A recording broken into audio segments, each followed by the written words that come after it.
Until the last credit roll of the. So I'm hi. So you haven't had any time to process yet?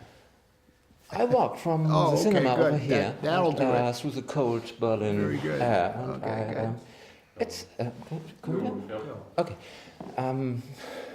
You're right. It's, you need some time to digest it. It's a very powerful, very emotional, very moving movie. And it's very hard because we have so little time. What attracted you? You co-wrote it and you directed it, so it's your baby. What do you think is the universal theme in it that makes it approachable for all of us? In my opinion, it's the healing power of art. That, you know, it's that humans find it necessary to express themselves in art. And I don't mean that everyone is traumatized and has to work through a situation as dramatic as the one that's in the film, but I think art helps us all to try to make sense of things that are very complicated and hard to understand. And that's why, whether we're building a model train set or we're singing in the church choir, it's something that that need for artistic expression is a universal theme. That was the thing that attracted me to this story more than anything. You managed to make me root for him and to connect to him, and in the end you go back and say it's based on a true story. Were you tempted to leave that out, to let it stand for itself? You mean, and not put that in?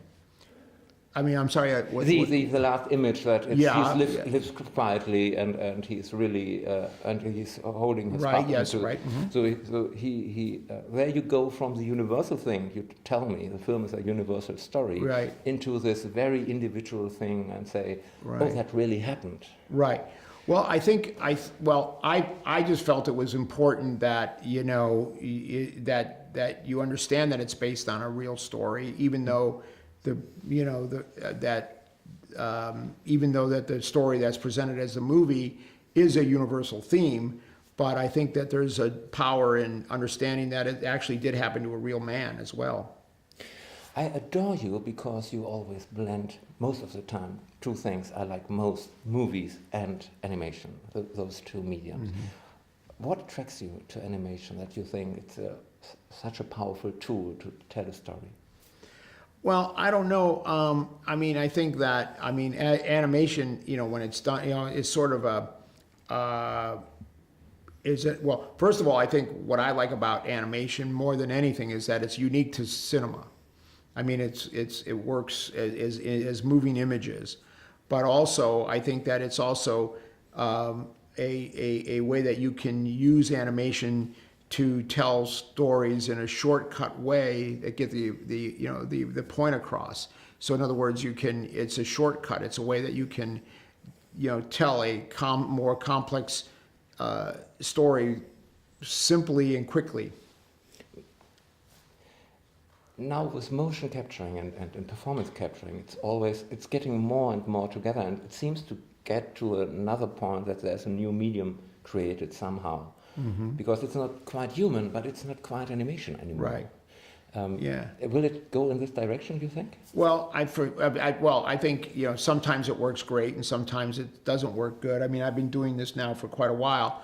I think that in this story, in Welcome to MARWEN, it works really well because, you know, you're always reminded that these are dolls and they're not humans and they're dolls.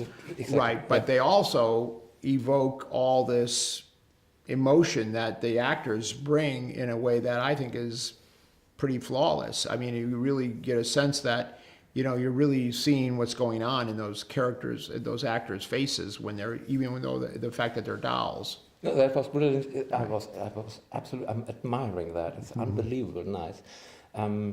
Were there at some point in the whole production, the previous or the pre-production, did you have any doubt that could really work, that I can root for Steve Carell as human and for the puppet? Well, that's what, I appreciate if you, that was the mission. That's what I wanted the audience to be able to do, to be able to get to a point where they completely blend, that you understand that even though this doll is his alter ego, the doll and he become one in the story, and you actually, you know, sometimes don't even remember if it was the human saying the line or the doll saying the line. So, you know, hopefully that's what happens ultimately. Last question, very quick last question. Oh, okay. If you would have an advice for young aspiring filmmakers who now are at the university or film school or want to make a movie, what would it be? I would say write. You have to write, because that's the way in, is that we need screenplays, we need stories. That's the one thing that will always, if you write a powerful and really good screenplay, that will always be your ticket into how to crack into the cinema, in my opinion. I still think that's the best way in. Are you preferring characters over story or story over characters? I always think the character is the pillar of the story. I think that, because I think that in the cinema, the audience, you know, is always more identified. The audience identifies with a character. An elaborate story can be very powerful in a novel, and it can in the cinema, but nothing works better than a character in the cinema that you actually can identify with. And what you prefer most, animation or live action? Very quick answer because we have to finish.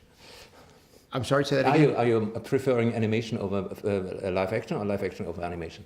Oh, I have no.